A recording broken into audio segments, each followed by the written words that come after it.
Ko te puna rongoā o Aotearoa tērā e whakakanohi ana i ka kai ke mihi Māori.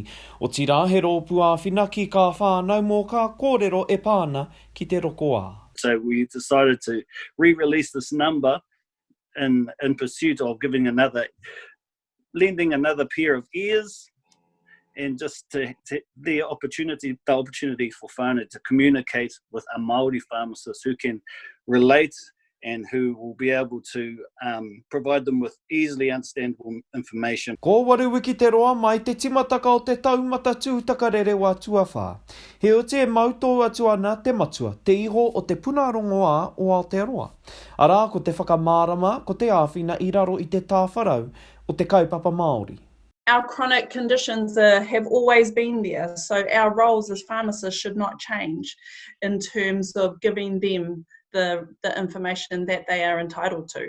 And that's one of the hugest reasons why we wanted to, for myself, to pursue this free phone line to ensure that that information is still given. Nā, mena ko koe tēnā ia waka ana ki ohau nā rokoā, kai tiki mi rānei he whakamārama mō ka rokoā tika. Whakapā mai ki tēnei ratoka āwhina. Ngā kaitiaki o te puna rongoa o Aotearoa, the Māori Pharmacists Association have set up a 0800 number, 0800 664 688, and that's for whānau, any whānau across the whole Aotearoa wanting to talk to a Māori pharmacist and ask questions about their medicines. Are they taking the right medicine? Should they get the flu jab? And what services are in the area that they can access.